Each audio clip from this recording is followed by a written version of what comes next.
ರಾಜ್ಯಪಾಲರಿಗೆ ಮನವಿ ಸಲ್ಲಿಸಿದೆ. ಬಟ್ ಇನ್ನೂ ಅದು ಅವ್ರ ಕಡೆಯಿಂದ ರಿಪ್ಲೈ ಬಂದಿಲ್ಲ. ಸರ್, ಇಲ್ಲಿ ಅಬ್ಸಲ್ಯೂಟ್ಲಿ ಪೊಲಿಟಿಕ್ಸ್ ಮಾಡ್ತಾವ್ರೆ ರಾಜ್ಯಪಾಲರು. ಮುಖ್ಯಮಂತ್ರಿ ಸಿದ್ದರಾಮಣ್ಣ ಅವರು ಕೊಟ್ಟ 8 ಗಂಟೆ ಒಳಗಡೆ ಅವರಿಗೆ ನೋಟಿಸ್ ಕೊಡ್ತಾರೆ, ಮತ್ತು ಅದನ್ನು ಪ್ರಾಸಿಕ್ಯೂಷನ್ಗೂ ಕೊಡ್ತಾರೆ.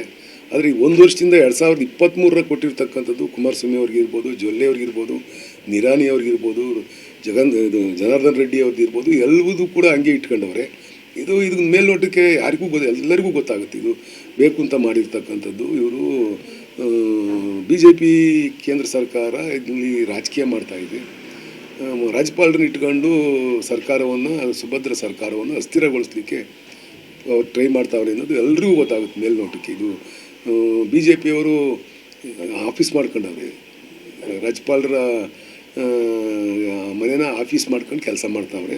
ಸರ್ಕಾರ ಬೀಳಿಸ್ತೀವಿ ಅಂತ ಇವರು 1 ವರ್ಷದಲ್ಲಿ ಗೆಳತೀನಿ ಅಂತ ಹೇಳಿದ್ದಾರೆ ಕುಮಾರಸ್ವಾಮಿ ಅವರು. ಇದನ್ನೇ ಇಟ್ಕೊಂಡು ಅವ್ರಿಗೆ ಮೊದಲೇ ಗೊತ್ತಿರ್ತು ಅಂತ ಕಾಣಿಸುತ್ತೆ, ಇದೆಲ್ಲ ಮಾಡಬೇಕು ಅಂತ ಕುಮಾರಸ್ವಾಮಿ ಅವರು ಹೇಳೇ ಮಾಡಿಸಿರ್ತಕ್ಕಂಥದ್ದು. ಇದರಿಂದ ನಾವ್ಯಾರೂ ವಿಚಲಿತರಾಗಿಲ್ಲ. 100% ನಾವು ಮುಖ್ಯಮಂತ್ರಿಗಳ ಜೊತೆ ನಿಂತಿದ್ದೀವಿ. 100% ನಮ್ಮ ಪಕ್ಷ ಅವ್ರ ಜೊತೆ ಇದೆ. ಮುಖ್ಯಮಂತ್ರಿಗಳಿಗೆ ಯಾವುದೇ ರೀತಿಯಾಗಿರ್ತಕ್ಕಂಥ ರಾಜೀನಾಮೆ ಕೊಡ್ತಕ್ಕಂಥದ್ದು ಮತ್ತೊಂದು ಏನೂ ಆಗಲ್ಲ. ಎಲ್ಲರೂ ಕೂಡ ಅವ್ರಿಗೆ ಬೆನ್ನಿ ನಿಂತಿರೋದ್ರಿಂದ ಮುಖ್ಯಮಂತ್ರಿಗಳು ಮುಂದುವರಿತಾರೆ.